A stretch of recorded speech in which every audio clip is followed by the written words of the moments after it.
आप देख रहे हैं न्यूज 24। मैं हूं मानक गुप्ता। 29 जुलाई 2020 की तारीख को याद कर लीजिए। यह हिंदुस्तान के इतिहास की गौरवशाली तारीख है।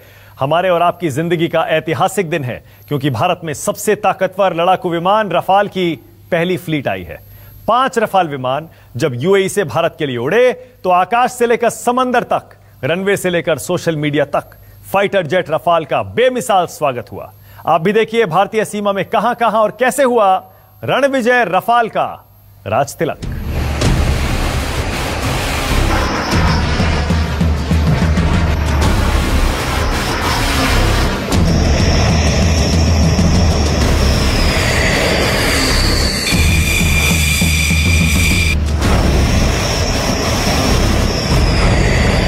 हिंदुस्तान में रणविजय राफेल का राज तिलक।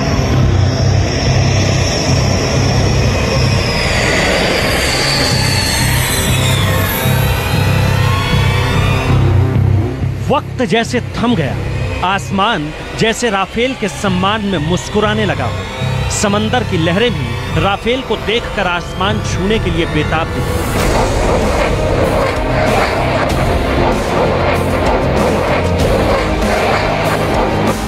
गरजता राफेल जब अंबाला एयरबेस के रनवे पर उतरा तो चीन और पाकिस्तान समेत भारत के हर दुश्मन की धड़कनें जैसे जाम हो गई। हिंदुस्तान की धरती पर आसमान के बाहुबली राफेल के सम्मान में वाटर सैल्यूट हुआ।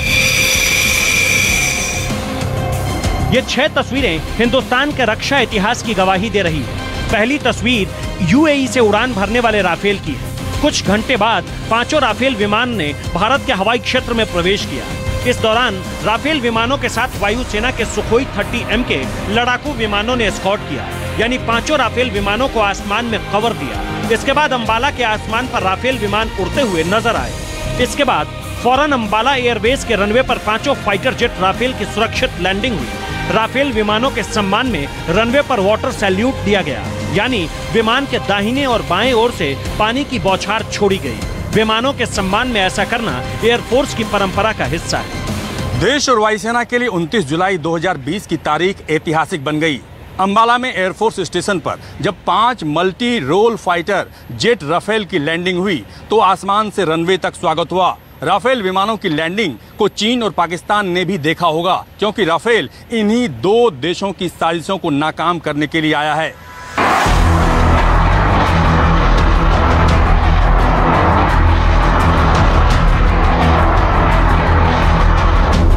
सिर्फ अंबाला एयरबेस पर ही नहीं, बल्कि भारतीय हवाई सीमा में प्रवेश करते ही राफेल विमानों की लैंडिंग को बेमिसाल बनाने का सिलसिला शुरू हो गया। राफेल विमानों ने जैसे ही भारतीय सीमा में प्रवेश किया तो लड़ाकू विमान सुखोई 30 MKI ने आसमान में दोनों ओर से राफेल की फ्लीट को कवर अप किया।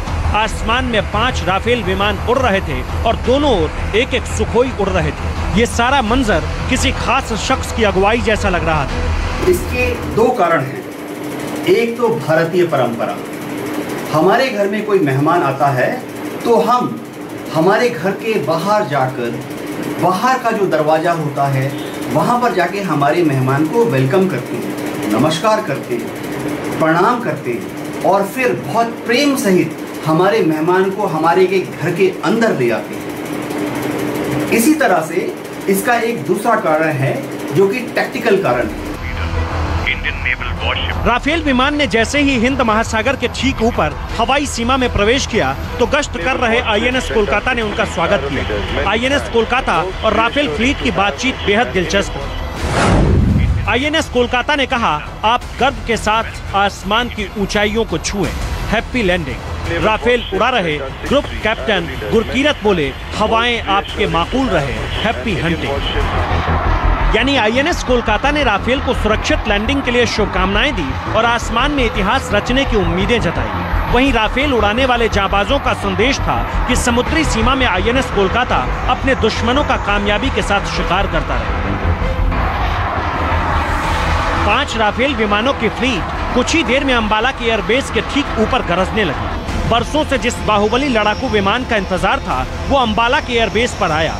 दहाड़ते हुए रनवे पर सेफ लैंडिंग की 5 फाइटर जेट राफेल जब अंबाला एयरबेस पर लैंड करने के बाद धीमी गति से बढ़ रहे थे, इसी दौरान विमानों के दोनों ओर से पानी की ऊंची बौछारें बरसने लगी। ये राफेल विमानों को सम्मान देने वाली वायुसेना की गौरवशाली परंपरा का हिस्सा है। हमेशा किसी एविएशन में देख लीजिए, कभी भी किसी स्वागत किया जाता है जहाज का, वो यही एक तरीका है। दो तरफ फायर टेंडर खड़े हो जाते हैं और वो पानी की बौछार करते हैं उसके सामने अपना जेट पाइप लगा के, और ये हमारा स्वागत तरीका है, मतलब उसको गार्लैंड किया जाता है। नहीं, कहानी तो ये है, बहुत पुरानी है, कोई आज की नई परंपरा नहीं है।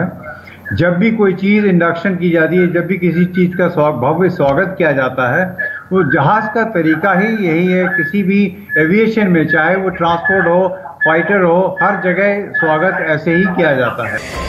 राफेल की लैंडिंग के दौरान रक्षा मंत्री राजनाथ सिंह ने कई ट्वीट किए। उन्होंने लिखा, भारत में राफेल लड़ाकू विमानों का पहुंचना हमारे सैन्य इतिहास में एक नए युग की शुरुआत है। ये मल्टी रोल एयरक्राफ्ट निश्चित ही हमारी वायुसेना की ताकत को बढ़ाएंगे। मैं भारतीय वायुसेना को बधाई देता हूं। मुझे यकीन है कि 17 स्क्वाड्रन गोल्डन एरो अपने मिशन पर काम करता रहेगा। मुझे बेहद खुशी है कि भारतीय वायुसेना की युद्धक क्षमता में समय पर बढ़ोतरी हुई है। जमीन से लेकर आसमान तक राफेल के भव्य स्वागत की बड़ी वजह है। दरअसल ये ऐसा लड़ाकू विमान है जो भारतीय वायुसेना को आसमान में अजेय बनाएगा। चीन और पाकिस्तान दोनों के पास फिलहाल इस टक्कर का कोई विमान नहीं है। Multi role fighter jet Rafale एक साथ कई लक्ष्यों पर निशाना लगाने में माहिर है। डिफेंस एक्सपर्ट मानते हैं कि राफेल विमानों का आना चीन और पाकिस्तान पर भारत को बढ़त दिलाने वाला ऐतिहासिक मौका है। इसके बाद चीन पाकिस्तान की सीमा के करीब वाले एयरबेस से दोनों देशों पर निगरानी और जरूरत पड़ने पर हमला बहुत तेजी के साथ किया जा सकेगा। मल्टी रोल फाइटर के रूप में राफेल एक ही उड़ानों में दोनों देशों को निपटा सकता है।